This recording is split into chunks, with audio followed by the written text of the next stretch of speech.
Hi students, welcome you all to a session where we are going to discuss a poem, Fire and Ice, which was written by Robert Frost. We have already discussed about Robert Frost when we learned the poem Dust of Snow, but let us know something more about him now.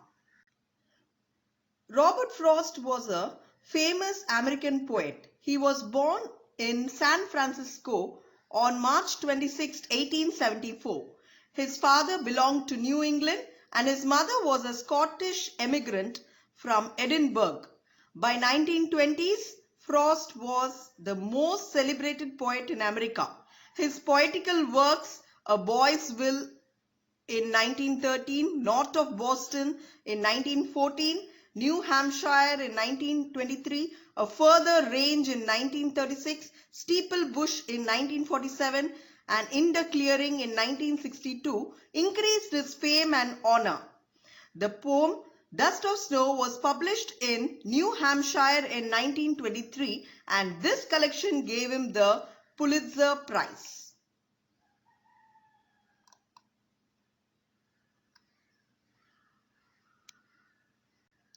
Now, before we start the poem, let me draw a sketch in your mind about it. This poem is a highly symbolic poem and the poet wants to aware the humanity that everything will end one day as a result of human misdeeds. So he presents two opposite views about the end of humanity and the world. And he discusses these two possibilities which will be the reason for the end of the world. One such possibility is the world ending in flames of fire. It is so because when he ponders over the burning flames of desires of people, these will definitely hurl the world into another nuclear war and hence it will burn up the entire world in flames. And the second possibility for the end of the world is due to the ice. The poet has a strong feeling that the people have so much hatred in their hearts against each other that it will be sufficient to freeze the entire planet towards death. So the fire due to evil desires and ice of wicked hatred are the two opposite opinions which are enough to destroy the world. So let's discuss in detail.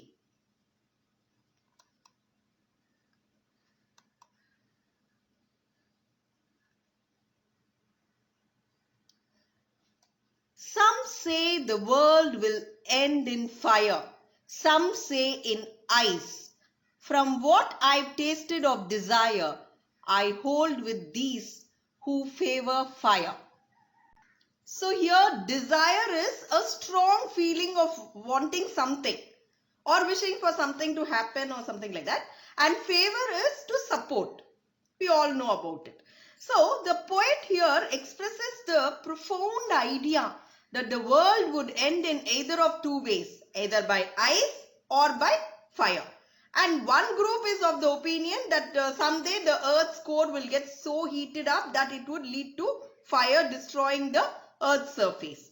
And on the other hand, the second group says that if the temperature goes down to an extent that makes the life on earth impossible, it would have to have the same catastrophic effect. And now the poet then compares this fire and ice with the destructive futures of human emotions, that is desire and hatred. He says that from what he is aware about fiery desires, he would favor the ones who say that it would be fire.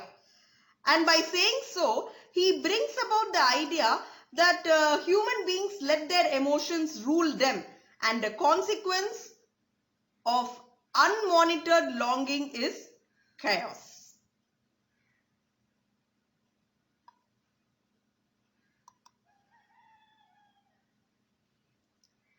So let's now discuss the literary device which the poet has used in this poem. Assonance. The repetition of vowel sounds at different places in different words in the same line is called assonance. And here you can see some say the world will end in fire. Il, E and in, E. I is used here. And the second line, I hold with those who favor fire. Hold, those, O. From what I've tasted of desire, I and desire, I. So I is used here. So this is called assonance, which is used at different places in different words but in the same line. Now consonance is just opposite of it. That is the repetition of consonant sounds at different places in different words in the same line.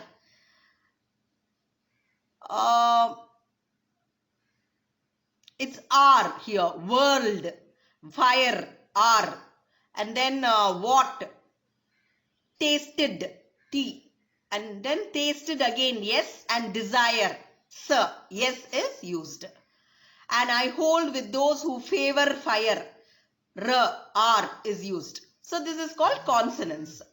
Now alliteration.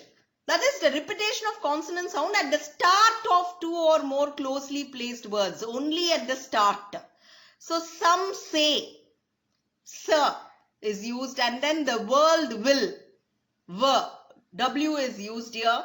Again the second line, some say, S is used, and then third line, I hold with those who favor fire. Favor fire, F is used here.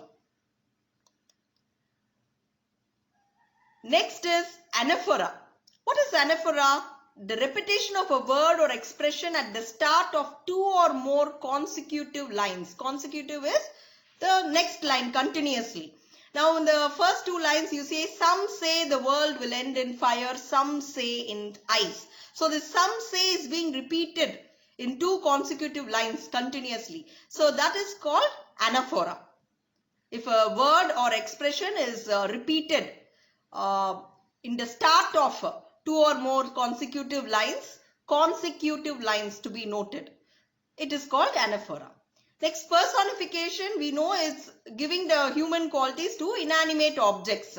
Now here this poet has made the personified fire and ice by giving them the power to destroy anything. The power to destroy and the mind to destroy is only given to human, but it's a human quality. But now it's given to fire and ice here in this poem. The next one is symbolism. So here fire is the symbol of desire and ice is the symbol of hatred, what we have discussed now till now. So it's a symbolism. Antithesis. Antithesis is the two opposite ideas are put together in a sentence to achieve a contrasting effect, where fire and ice is put together. Some say the world will end in fire, some say in ice. So fire and ice are two opposite ideas actually. Fire is something which is hot and ice is cold. So two contrasting effect is put in a same line. So it's antithesis. And then enjambment. Enjambment, the sentence ending, the line ending without any punctuation mark is called enjambment. And here from what I've tasted of desire, there is no punctuation mark there. So I hold with those who favor fire. So this third line is the enjambment. Then imagery. Now imagery is nothing but device that engages the human sense like sight, hearing, taste, smell and touch. All the five senses are involved. So which engages is called imagery. Now here in stanza 1, line 1. So there are many types of imagery here. So let's analyze one by one, step by step. That is, in the first line, it is told that some say the world will end in fire. So there are two imageries actually involved in it. The first one is visual imagery. Visual imagery here encourages the readers to think when they see fire that it seems like very terrible thing. And the second one is the tactile imagery, which makes the reader feel that the fire is very, very hot and dangerous. So two imageries are involved in the first line. The first one is visual imagery, which makes us feel that, it is very terrible, the fire is very terrible. And the second one is tactile imagery, which makes us feel that fire is very hot and dangerous. Now in the second line, some say in eyes. The visual imagery, again two imageries are involved in it as the first line.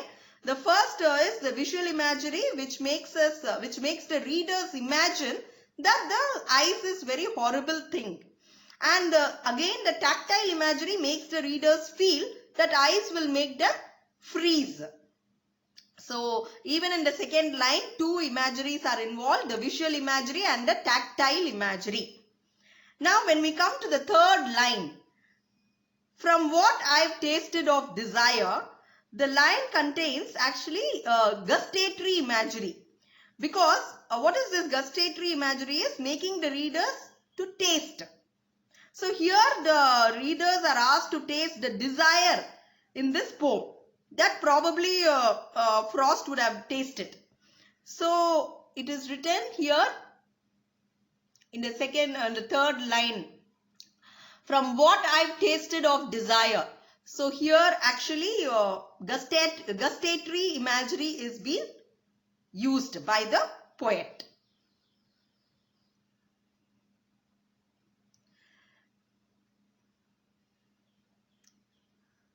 So these are the devices which are being used, which have been used by the poet in this poem of first stanza, the first 4 lines. Now let's continue with the next few lines. But if it had to perish twice, I think I know enough of hate to say that for destruction eyes is also great and would suffice. So here perish is to expire, to die, and suffices to be sufficient. So now here the poet is not waving off the first option of fire, and he considers that if the world has to expire twice, has to die twice, then ice would be equally competent in ending it along with fire. So both are competent components, that is fire and elements, that is fire and ice. He brings about this contrast between ice and hatred. That is the human capability of hatred has the potential for inner destruction. This is through slow and steady process. What happens? It has the same effect that desire has on us. So desire is very fast and it's outward, but this hatred is inner destruction. Because we have hatred within ourselves, and it slowly and steadily it has the same effect which the desire has. So if given an option between fire and ice, ice would be just as good as fire to destroy the world. So that is what the poet is trying to say in these lines, through these lines. Now the literally devised, the rhyme scheme is AB, AAB, CB, CB. So if you just analyze the first line,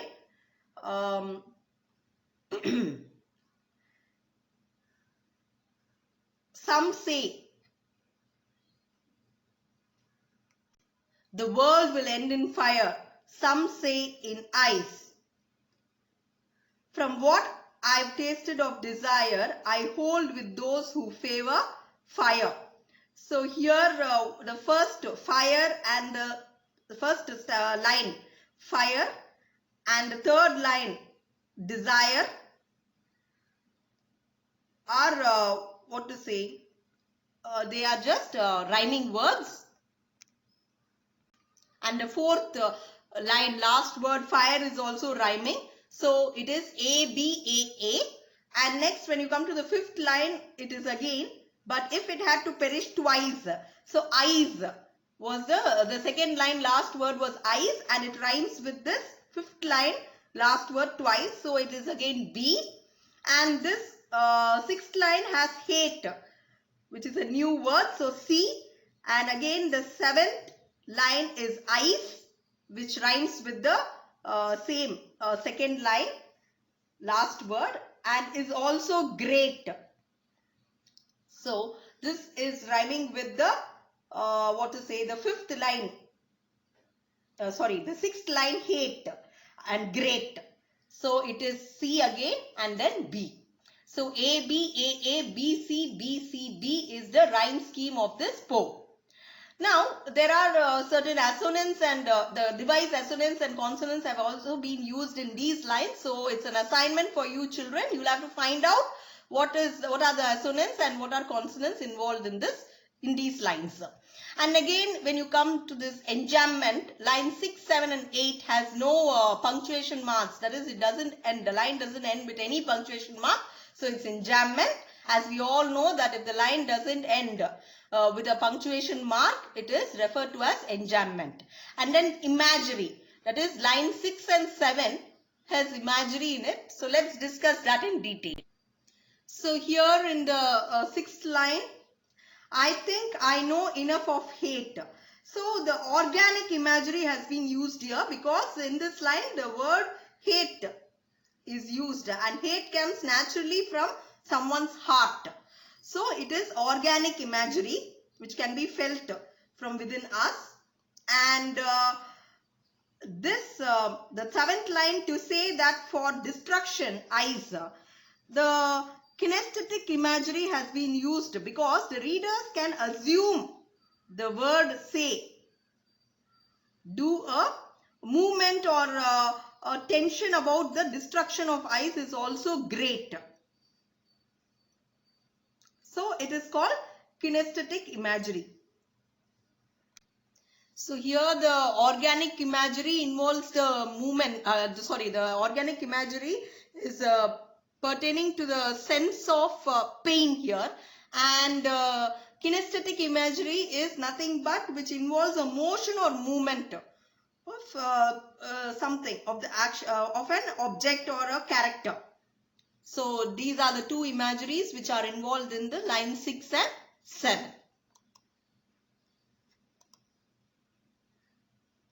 Now, before we wind up, let us sum up with what we have learnt.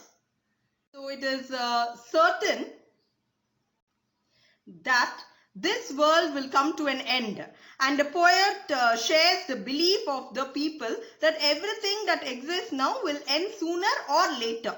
So, the poet deals with a very sublime subject, that is end of the world. And the poet talks about two different beliefs regarding the end of this material world. And he says, some say that this world will end in fire, and the world will be reduced to a fireball in the end. And there are others who think that this world will end in ice, freezing all kinds of life into death and destruction. So the poet sides with those who believe that this world will end in fire. And he links these two very powerful elements of nature to human emotions and human behavior. That is, fire is a symbol of human passions. The fire also stands for unbridled desires. Uncontrolled passions of love and desire will be the cause of destruction of this world. So, uncontrolled fire and untamed passionate desires will certainly bring an end to this world. And the poet confesses that he himself has tasted the desire. So he is quite aware of the potential of passions and fire, of the love of causing death and destruction. And no doubt fire can bring an end to this world, but if this world has to be destroyed twice, then ice can also serve the purpose. That's what he says, and ice represents here dialectical emotion, that is opposite to fire. It represents hate. This hate is not the product of an outburst for revenge. On the other hand, it stands for cold and ice reasoning. That is, the poet compares the nature of ice with hatred. So, hate born of cold reasoning makes a man insensitive to feelings. So, hatred can make our minds numb like ice. Cold thoughts and reasoning make us insensitive and cruel.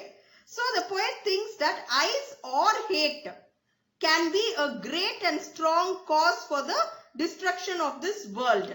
And ice or hatred will suffice to bring an end of this world. So it will be sufficient. That is what he tries to say through this poem. Now the central idea involved in this poem is that it's actually an age-old question actually. The question is whether the world will end in fire or in ice. And the poet decides that any of the two options would achieve its purpose sufficiently well. And the poet shares the common belief that everything that exists will have its end too. So people are divided on this issue. Some think that the natural element of fire will cause the destruction of this world, and others believe that ice will be the cause of this world, will be the cause of the end. So putting in terms of human emotions, the element of fire stands for passion, desire and love. And unbridled passions and desires can cause the end of this world. And the poet has experienced both these emotions, and it doesn't matter how the world will end. Even hate born out of cold and icy reason is sufficient to cause destruction and the end of the world. So this is the basic idea behind this poem.